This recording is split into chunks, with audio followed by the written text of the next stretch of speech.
భక్తులందరికీ నమస్కారం అండి. దేవి అనుగ్రహం ఛానల్కి స్వాగతం. దుర్గమ్మ యొక్క ఆశీస్సులు మన అందరిపై ఉండాలి అని చెప్పి మనస్ఫూర్తిగా కోరుకుంటూ ఈరోజు దుర్గమ్మ మనకు అందించేటువంటి సందేశం ఏంటి అంటే, బిడ్డ, నీ గుండె జల్లుమనిపించేటువంటి ఒక వార్త చెప్తానమ్మా. గుండె గుప్పెట్లో పెట్టుకొని మరీ విను. ఎందుకంటే ఇది గనక విన్నావంటే నిజంగా నువ్వు ఆశ్చర్యపోతావు, కంగారు పడిపోతావు, కొంచెం భయానికి కూడా లోనవుతావు. ఎందుకంటే ఇన్నాళ్ళుగా నువ్వు పడుతున్న కష్టాలకి, బాధలకి, కన్నీళ్ళకి, నీ ఇల్లు సర్వనాశనం అవ్వడానికి, నీ ఇంటిని సర్వనాశనం చేయటానికి చూస్తున్నది వీళ్ళే. 15 ఏళ్ళుగా ప్రయత్నిస్తున్నారమ్మా. 1 కాదు, 2 కాదు, దాదాపు 10-15 ఏళ్ళుగా ప్రయత్నిస్తూనే ఉన్నారు. నిన్ను, నీ ఇంటిని సర్వనాశనం చేయాలని, నిన్ను ముప్పతిప్పలు పెట్టాలని, 3 చెరువుల నీళ్లు తాగించాలని, నీ ఎదుగుదలని ఆపాలని, నీ సంతోషాన్ని చిదిమేయాలని, నీ సంసారాన్ని నాశనం చేయాలని, ప్రతి ఒక్క చోట నీ డబ్బుని, నీ నవ్వుని, నీ ఆనందాన్ని, నీ ఆరోగ్యాన్ని, నీ పేరుని, నీ ప్రతిష్టని, ప్రతి ఒక్క దాన్ని పాడు చేయాలని కంకణం కట్టుకున్నది వీళ్ళే. ఇప్పటికే చాలా లేట్ అయిపోయింది తల్లి, ఇప్పటికే లేట్ అయిపోయింది. త్వరగా తెలుసుకోమ్మా, లేదంటే ఇల్లు సర్వనాశనం తప్పదు బిడ్డ. చేసే వరకు వదిలిపెట్టరు, సర్వనాశనం చేసేదాకా అస్సలు వదిలిపెట్టరు. వీళ్ళు ఎవరు అంటే విన్నావంటే నీ గుండె జల్లుమంటుంది. ఎందుకంటే అనుక్షణం కూడా వీళ్ళు నీతోనే ఉన్నారు. నువ్వు గుర్తించలేకపోతున్నావు. వాళ్ళ ముఖాలు తెలిసాయి అంటే గనక నువ్వు వచ్చి అంటావు. అలాంటి వ్యక్తులు తల్లి ఈరోజు నీ దుర్గమ్మ చెప్తున్న ఈ సందేశాన్ని నిర్లక్ష్యం చేయకుండా నువ్వు వినిబిడ్డా, లేదంటే బాధపడతావు అంటూ ఈరోజు దుర్గమ్మ మనకు అందించిన సందేశం వినే ముందుగా మన ఛానల్ని కనుక ఫస్ట్ టైం చూస్తూ ఉన్నట్లయితే ప్లీజ్ సబ్స్క్రైబ్ చేసుకోండి ఫ్రెండ్స్. వీడియో నచ్చితే కనుక లైక్ చేసి సపోర్ట్ చేయండి. పక్కనే ఉన్న హైప్ సింబల్ నొక్కారంటే ఈ వీడియో మరింత మందికి రీచ్ అవుతుంది. ఇక వీడియోలోకి వచ్చేస్తే, బిడ్డ, అలాంటి ఒక సందేశంతో నీ ముందుకు నేను ఎందుకు వచ్చాను అంటే నువ్వు విని తీరాలమ్మా. ఎందుకంటే గత 15 ఏళ్ళుగా నువ్వు ఎదుర్కొంటున్న సమస్య ఏంటో తెలుసా? నువ్వు నిన్ను సర్వనాశనం చేయటానికి 15 ఏళ్ళుగా ప్రయత్నిస్తున్నది ఎవరో తెలుసా? ఈ సమస్యకు పరిష్కారం ఏంటో తెలుసా బిడ్డ? ఈ విషయాలన్నీ కూడా ఈరోజు నీతో చెప్పబోతున్నాను. ఈ సమస్య నుంచి నిన్ను ఎలా బయట పడేయబోతున్నానో మార్గం కూడా చెప్పబోతున్నాను. నువ్వు తెలుసుకోవాల్సిన జాగ్రత్తలేంటి, వహించవలసినటువంటి నియమాలు ఏంటి, ప్రతి ఒక్కటి కూడా చెప్పబోతున్నాను బిడ్డ. జాగ్రత్తగా విను. నిర్లక్ష్యం మాత్రం అస్సలు వద్దమ్మా. నీ జీవితానికి, నీ కుటుంబానికి సంబంధించినటువంటి, నువ్వు ఇన్నాళ్ళు పడుతున్నటువంటి కష్టం ఏదైతే ఉందో, బాధ ఏదైతే ఉందో, అనుకున్న పనులు జరగక ఏది మొదలుపెట్టినా అర్ధాంతరంగా ఆగిపోతూ ఎన్ని బాధలు పడ్డావు, తిప్పలు పడ్డావు. నీతో పాటు నీ కుటుంబం కూడా అల్లాడిపోతుంది. మాకు ఈ దౌర్భాగ్యం ఎందుకు, ఈ పరిస్థితి ఎందుకు బాబా, మాకు ఏ జన్మలో ఏ పాపం చేశామో కనుక ఈ నా కుటుంబం ఇలా విలవిల్లాడిపోతుంది అంటూ నువ్వు కంగారు పడిన రోజులు ఎన్నో ఉన్నాయి. కన్నీళ్లు పెట్టుకున్న రోజులు ఎన్నో ఉన్నాయి. బాధపడిన రోజులు ఎన్నో ఉన్నాయి. వాటన్నింటికీ కూడా ఈరోజు విషయం ఏంటి అంటే నేను చెప్తానమ్మా. దానికి కారణం ఏంటో కూడా చెప్తాను, జాగ్రత్త విను. దీనికి అంతటికీ కూడా కారణం ఎక్కడి నుంచి మొదలవుతుందో తెలుసా? ఒక్కసారి విను.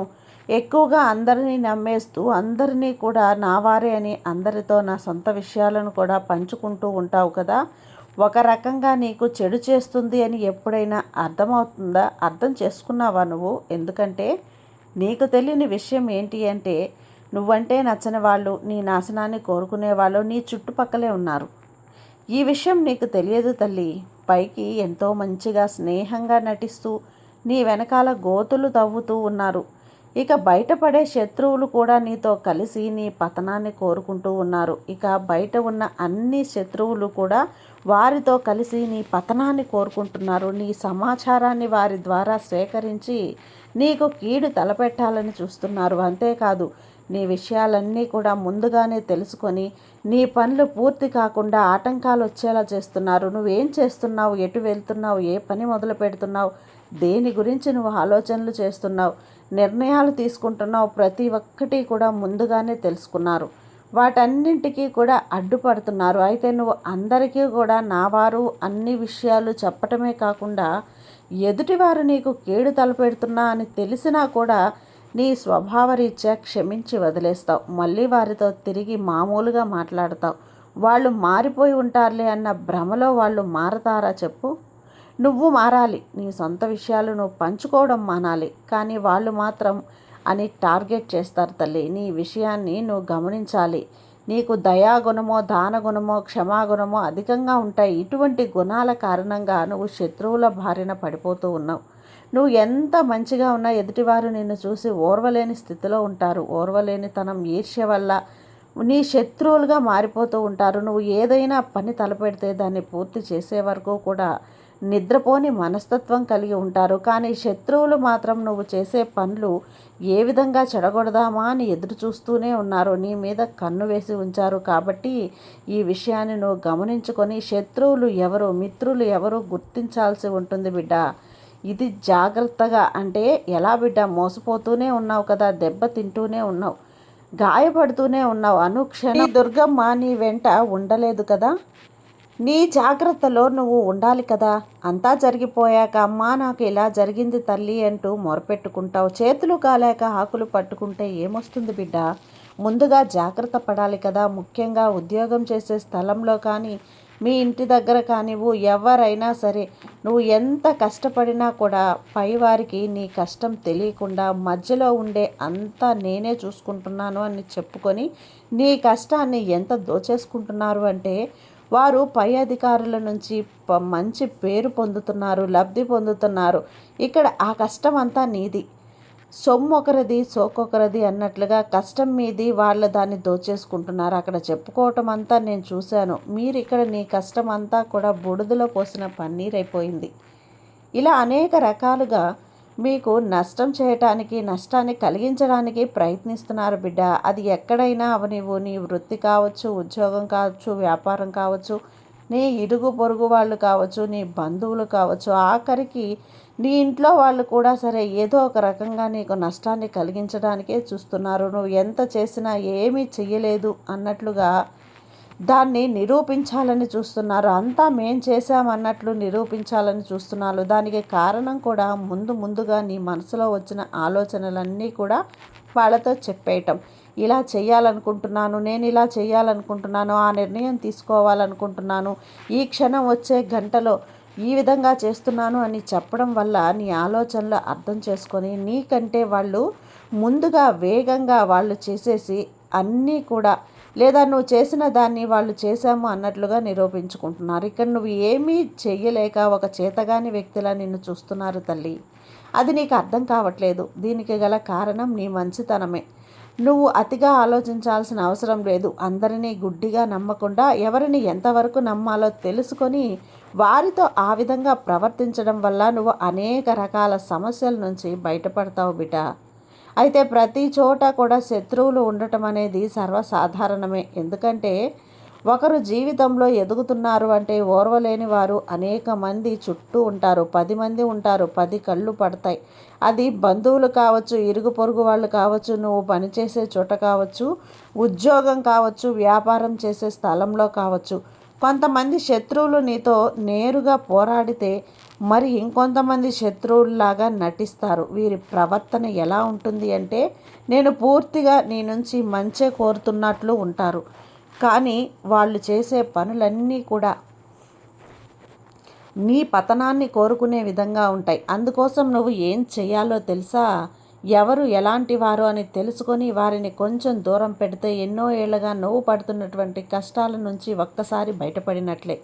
ముందుగా నువ్వు ప్రతి విషయాన్ని కూడా అందరితో చెప్పడం మానేసి, ఇక నీ శత్రువులు నువ్వు ఏం చేస్తున్నావో తెలియక, నువ్వు నెక్స్ట్ ఏం స్టెప్ తీసుకుంటున్నావో అర్థం కాక వెనక్కి తగ్గే అవకాశం ఉంటుంది. తికమకలో పడిపోతారు, అయోమయంలో పడిపోతారు. ఈ వ్యక్తి ఏం చేయబోతున్నాడు, ఎలాంటి ఆలోచన చేయబోతున్నాడు, ఏం నిర్ణయం చేయబోతున్నాడు, ఏం తెలియటం లేదే, అతను కూడా ఏం చెప్పటం లేదే. అతను ఏదైనా చెప్తే కదా మేము ఏదైనా ఒక అడుగు ముందుకు వేయాలన్నా, ఒక చర్య తీసుకోవాలన్నా ముందైతే అని చెప్పేవాడు. మేము ఎప్పటికప్పుడు కూడా అన్ని ప్లాన్ వేసి వేరే వాళ్ళం, ఈ వ్యక్తి ఇప్పుడేం చెప్పట్లేదే అంటూ ఒక అయోమయంలో పడిపోతారు, కంగారులో పడిపోతారు, నిన్నేమీ చేయలేని స్థితికి వెళ్ళిపోతారు. ఇదంతా నీ చేతుల్లోనే ఉందమ్మా బిడ్డ. ఇక రెండవది ఏంటో తెలుసా? ఎటువంటి అనవసరమైన గొడవల్లో నువ్వు తలదూర్చకు.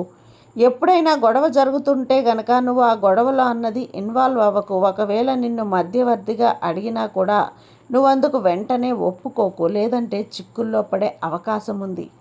లేదంటే నేను పరిష్కరించగలను అనుకొని నువ్వు గొడవ పడుతున్న ప్రదేశానికి వెళ్ళి నీ అభిప్రాయాన్ని తెలియజేశావు అంటే మాత్రం నువ్వు చిన్న విషయం చెప్పినా కూడా దాన్ని పెద్దది చేసి గొడవ మొత్తం కూడా నువ్వే చేసావు, నువ్వే క్రియేట్ చేసావు, నువ్వే సృష్టించావు అనడానికి అవకాశాలు ఎక్కువగా ఉంటాయి. దానివల్ల నువ్వు చిక్కుల్లో పడే అవకాశం ఉంటుంది. అంతేకాదు దీనివల్ల నువ్వు అనేక పరిణామాలు కూడా ఎదుర్కోవాల్సి ఉంటుంది బిడ్డ. ఎందుకంటే ప్రస్తుతం ఉన్నటువంటి పరిస్థితి ఆ విధంగా ఉంది. అలాగే మరొక ముఖ్య విషయం ఏంటో తెలుసా? ఏదైనా కొత్తగా ప్రారంభించాలి అంటే ఒక వ్యాపారం కానీ, ఒక పెట్టుబడి పెట్టే విషయం కానీ, ఏదైనా కానీ నీకు తెలిసిన అనుభవజ్ఞులు లేదా పెద్దవాళ్ళు ఉంటే వాళ్ళ సలహా, ఆశీర్వాదం తీసుకొని చెయ్యి. ఈ సమయంలో నువ్వు ఖచ్చితంగా ఒక నియమం పాటించాల్సి ఉంటుంది. నీకు బాగా నమ్మకస్తులు, పెద్దవాళ్ళు, అనుభవం ఉన్నవాళ్ళు, నీ మేలు కోరేవాళ్ళు అలాంటి వాళ్ళతో మాట్లాడు. ఆ తర్వాత అడుగు వేయి. అలా కాకుండా సొంత నిర్ణయాలు తీసుకున్నట్లయితే గనక తీవ్రంగా నష్టపోవాల్సిన పరిస్థితులు ఏర్పడతాయి. జాగ్రత్త.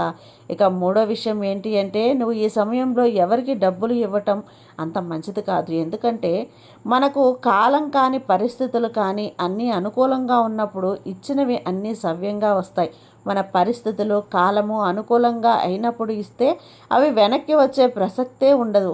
అయినప్పుడు అటువైపు ఉన్నవాళ్ళు మంచి వాళ్ళైనా కూడా, చెల్లించే వాళ్ళైనా కూడా పరిస్థితులు మారినప్పుడు వాళ్ళ బుద్ధి కూడా మారుతుంది తల్లి.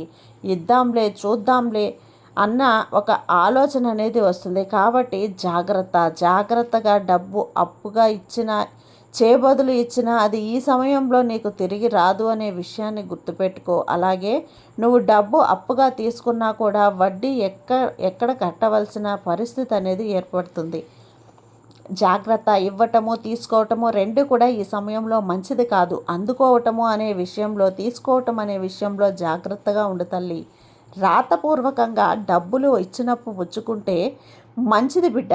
ఒట్టి నోటి మాట మీద ఏ పని చేయకు. రాత లేనిదే మాట మీద ఏది చేయకు. అది చెల్లదు అని నిలబడదు కూడా. రాత ఉంటే 100 ఏళ్ల తర్వాత నువ్వు ఆ రాత చూపిస్తే కూడా నీ సొమ్ము నీకు వస్తుంది.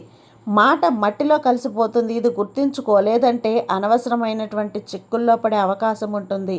ఇక ఇటువంటి సమయంలో కూడా నీ శత్రువులు నీకు ఏ విధంగా ధన నష్టం కలిగిద్దామా అని ఎదురు చూస్తూనే ఉన్నారు. ప్రస్తుత పరిస్థితి అంత బాగలేదు కాబట్టి ఈ జాగ్రత్తలు తీసుకో. నువ్వు ఏ విషయాన్ని ఇతరులతో చెప్పకూడదు అంటే నువ్వు నీ వస్తువులు ఏవైనా కొన్నా, ఇంకో కొత్త వస్తువు కొన్నా, లేకపోతే ఏదైనా ఒక భూములు కొన్నా, ఒక ఆస్తులు కొన్నా, ఎక్కడైనా పెట్టుబడి పెట్టినా, ప్రయాణం తలపెట్టినా, ఏ చిన్న అంశమైనా పెద్ద అంశమైనా, చిన్న పనైనా పెద్ద పనైనా పూర్తయ్యేంత వరకు ప్రస్తుత సమయంలో ఎవ్వరికీ చెప్పకు బిడ్డ. ఎందుకంటే నీ శత్రువులు నువ్వు ఏం చేస్తున్నావని, ఏం చేస్తున్న పనిలో ఆటంకాలు ఎలా కలిగించాలా, ఆ పనిని పూర్తి కాకుండా ఎలా చెయ్యాలా, ఎలా ఆపాలా అని, నిన్ను చెడగొట్టాలని, నాశనం చేయాలని, నీకున్న ధనాన్ని ఎలా నష్టపరచాలి అంటూ ఎదురు చూస్తూ ఉన్నారు. కాబట్టి ఈ విషయాల్లో జాగ్రత్తగా ఉండు. ఇక్కడ మంచితనం వద్దు బిడ్డ. కష్టానికి ఆదుకోవద్దు అనట్లేదు నేను. ఆపదలో ఆదుకోవటం అనటం లేదు. అన్నీ చేసేయాలి. అన్నీ చేసినా కూడా అందరూ కూడా నా వాళ్ళే అని గుడ్డిగా నమ్మటం మానేసి, వీళ్ళు నా వాళ్ళే కదా, నాతో ప్రేమతో మాట్లాడుతున్నారు, సంతోషంగా మాట్లాడుతున్నారు, నాతో ఎంతో స్నేహంగా ఉంటున్నారు అంటూ నీ ప్రతి విషయాన్ని కూడా తీసుకెళ్ళి ఎదుటి వాళ్ళ దోసిట్లో పోయకమ్మా. వాళ్ళు అలా దాచుకొని నీ రహస్యాలను, నీ విషయాలను అలా దాచుకొని వాళ్ళకి ఎప్పుడు కావాలో అప్పుడు ఒక ఆయుధంలా ఉపయోగిస్తారు. అందరిలో మంచిగా మాట్లాడుతూ నవ్వుతూ ఉండు, సరదాగా ఉండు, స్నేహంగా ఉండు. ఆపదొస్తే వచ్చిన వాళ్ళకు నిజమా కాదా, వాళ్ళు నాటకం ఆడుతున్నారా, అబద్ధం ఆడుతున్నారా తెలుసుకో. నిజంగా ఆపదే అంటే నీ చేత ఎంతైతే ఉంటుందో అంత మాత్రమే చెయ్యి. ఇవ్వకు. చేసి నీ దగ్గర లేనిది ఎవరి దగ్గర తీసుకొచ్చి ఇవ్వకు. వాళ్ళు ఏదో చేస్తున్నారు కదా అని మధ్యలో పూట పడకు. మధ్య ఎవరికి కూడా హామీ ఇవ్వకు. ఇలాంటి పనులు అస్సలు చేయకు, నష్టపోతావు. నీ సొంత విషయాలు ఏమీ చెప్పకమ్మా.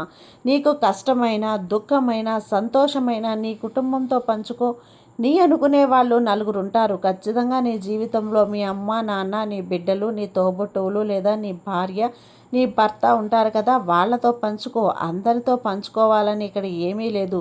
ప్రతి ఒక్క విషయంలో జాగ్రత్తగా ఉన్నావు అంటే నీ 15 ఏళ్ల నుంచి నువ్వు ఎప్పుడెప్పుడు చెడగొడదామా అని నిన్ను ఇప్పటికే చెడగొడుతూనే పనిలోనే ఉన్నారు తల్లి. ప్రతి పనిలో అడ్డుకుంటూనే ఉన్నారు. కానీ వాళ్ళు అడ్డుపడుతున్న విషయం నీ కంటికి తెలియకుండా జాగ్రత్త పడుతున్నారు. నీ వెనక ఉంటున్నారు, పని నడిపిస్తున్నారు. అలాంటివన్నీ కూడా నీకు ఎలాంటి అడ్డంకులు రాకూడదు, ఎలాంటి ఆటంకాలు రాకూడదు. నీ పనులు సవ్యంగా జరగాలి అంటే నువ్వు ఎవరితో ఎంతవరకు ఉండాలో తెలుసుకోవాలి. అంతవరకు మాత్రమే ఉండాలి. సొంత విషయాలు చెప్పుకోకు. ఇలా ఉన్నావు అంటే నీ జీవితంలో వేలు పెట్టే వాళ్ళు ఎక్కువ అవుతారు తల్లి. బిడ్డ, నిన్ను కదిలించే సాహసం కూడా ఎవ్వరూ చేయరు.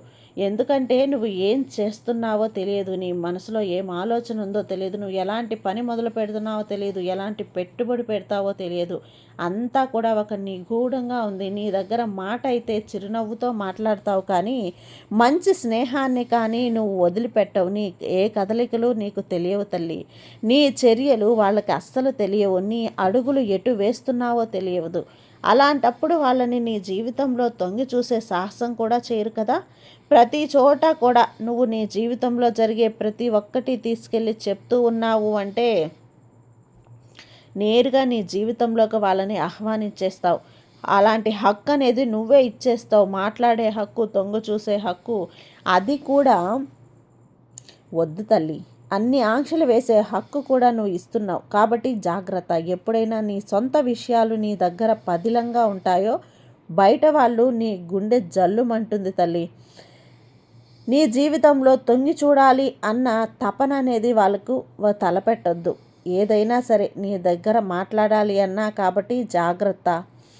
నీ దుర్గమ్మ చెప్పిన మాటని నువ్వు జాగ్రత్తగా విని ఆచరించు చూడు. తర్వాత నీ జీవితం ఎలా ఉంటుందో నీకే అర్థమవుతుంది బిడ్డ.